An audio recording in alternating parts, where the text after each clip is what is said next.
नामुदुन सल्ली अला रसूलिल करीम अम्मा बाद फ़ाउज़ बिल्लाहि मिनश शैतानिर रजीम बिस्मिल्लाहिर रहमानिर रहीम। अस्सलामु अलैकुम वरहमतुल्लाहि वबरकातुहू। मैं हूँ हकीम आसिफ़ अली राव। जैसे कि हमारी वीडियोज़ का तसलसल है कि आवाम के लिए एक ऐसी इन्फॉर्मेटिव वीडियो का तसलसल रखें कि जो इसकी ज़िंदगी को लिए जितनी भी मालूमात दरकार हों एक बेहतरीन ज़िंदगी गुजारने के हवाले से वो उनको मुहैया हों और उनको कम से कम घर बैठे ये अंदाज़ा हो, उनके अपनी तबीयत के बारे में उनको आगाही हो और उनको उनके लिए आसान हो कि उनको कोई आसानी के साथ बेवकूफ़ नहीं बना सकता। आज की जो वीडियो है ये हमारी गैंठी के हवाले से, गैंठी का एक मौजू ऐसा है कि जिसके हवाले से ना इबहाम पाया जाता है। लोग टोटकों की तलाश में होते हैं और तुक्के लगाने के चक्कर में होते हैं कि हमने बहुत दवाइयाँ खाई, बहुत पेन किलर मेडिसिन खाई, लेकिन हमारी तबीयत ठीक नहीं होती, हमारे जॉइंट्स की जो पेन है वो ख़त्म नहीं होती, या किसी एक जगह पे या किसी दो जगह पे उसने कवर कर लेना है जहाँ पे वो स्वेलिंग पैदा करेगी, सोजन होगी, उसके बाद शदीद किस्म की पेन होगी। याद रखें, गैंठी का ताल्लुक़ इंसान के नर्वस सिस्टम के साथ होता है। ऐसा तब होता है जब इंसान के जिस्म में रतूबात बढ़ जाएं, और रतूबात बढ़ने की वजह से आपके सामने क्या सिम्टम आते हैं ये आप ज़रा जायज़ा ले लें ताकि आपको आसानी हो ट्रेस आउट करने में कि मुझे जो प्रॉब्लम है वो वाकई गैंठिया है या नहीं है। फिर मैं आपको बताता हूँ कि गैंठिया के पैदा होने की वजह क्या होती है और फिर इसको बेहतर कैसे किया जा सकता है। ये तीनों चीज़ें इंशाल्लाह हम इस वीडियो के अंदर आपको बताएंगे।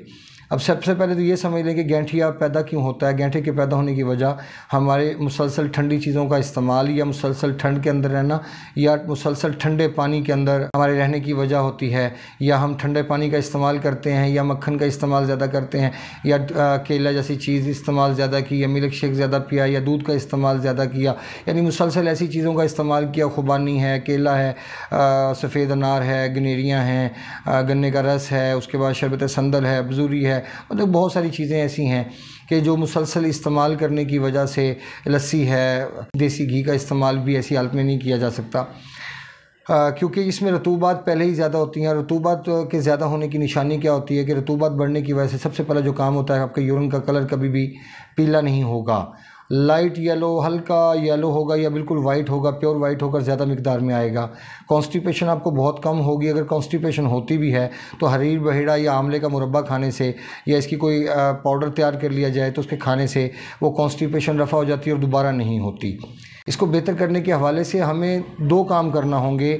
अपने जिस्म को हरारत देना होगी, और हरारत देने के दो तरीके होते हैं। जैसे करेला है, करेले का मिजाज अल्लाह पाक ने खुशक गर्म तरतीब दिया है। छुआरा है, ये खुशक गर्म है। जो भुने हुए चने होते हैं ये खुशक गर्म है। एग्जाम्पल के तौर पे आपको बता रहा हूँ। ये चीज़ जिसमें खुश्की के साथ हरारत मौजूद है उससे क्या फ़ायदा होगा कि जिस चीज़ में खुश्की भी मौजूद है, हरारत भी मौजूद है, हरारत उसमें 25% है लेकिन ऐसी खुश्की उसमें 75% है। जब आप मुसलसल ऐसी चीज़ों का इस्तेमाल करेंगे जो खुशक गर्म होंगी तो उससे आपके जिस्म में खुश्की बढ़ना शुरू हो जाएगी और आपका पानी खुश्क होना शुरू हो जाएगा, जिससे आपके जिस्म में रतूबात की कमी होना शुरू हो जाएगी। जैसे ही रतूबात में कमी होगी आपका दिल एक्टिव हो जाएगा और आपका एपिथेलियल सिस्टम भी एक्टिव होना शुरू हो जाएगा इनडायरेक्ट, क्योंकि डायरेक्ट तो अगर आप एपिथेलियल सिस्टम को एक्टिव करने की कोशिश करेंगे, डायरेक्ट अगर ठंडक देंगे तो उससे मैं समझता हूँ खातर खा वो नताइज आप हासिल नहीं कर सकते देर पा, कि जो आप पहले ऐसी कंडीशन पैदा करें कि जिससे जिस्म के अंदर जो पानी है उसको बेहतर किया जा सके।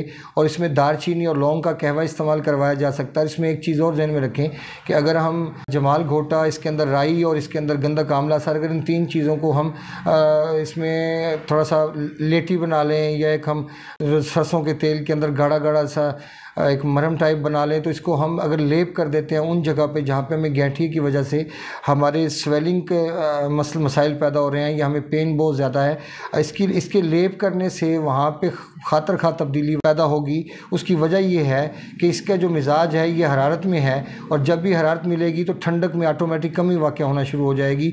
और इसी दरमियान अगर आप इस्तेमाल करते हैं देसी मुर्गी के साथ करेले शामिल कर लेते हैं, या देसी मुर्गी के साथ आप काले चने शामिल कर लेते हैं, या देसी मुर्गी के साथ आप चने की दाल शामिल कर लेते हैं, या देसी मुर्गी के साथ आप कोई ऐसी चीज़ जैसे बैंगन का इस्तेमाल कर लेते हैं, हालांकि उसके अंदर ताफुन ज़रूर पैदा होता है, लेकिन चूँकि वो इस्तेमाल करने से ये होगा कि आपके जिस्म में खुश्की बढ़ना शुरू हो जाएगी और आपके जिस्म का पानी कम होना शुरू हो जाएगा, और पानी कम होने के साथ आपका पेशाब भी कलर भी तब्दील हो जाएगा, आपको भूख भी अच्छा लगनी शुरू हो जाएगी और आपके जिस्म में दर्द ख़त्म होना शुरू हो जाएगा। क्योंकि जैसे जैसे दिल एक्टिव होना शुरू होगा और जिस्म में रतूबात कम होंगी तो आपका पेशाब खुल के आना शुरू हो जाएगा।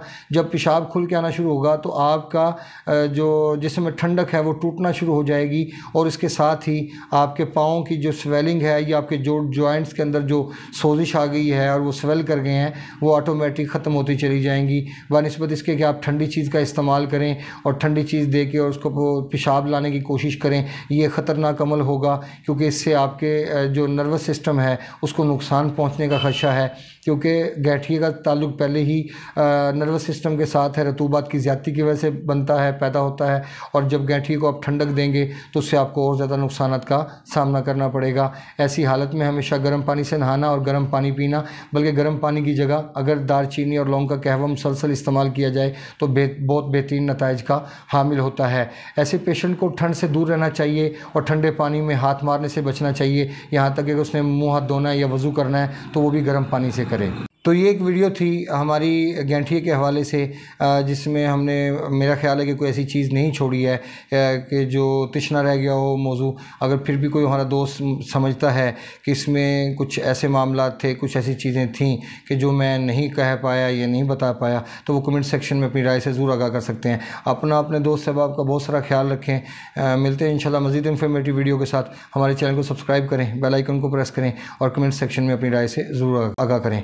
वमा अलैना इल्लल बलागुल मुबीन। अस्सलामु अलैकुम वरहमतुल्लाहि वबरकातुहू।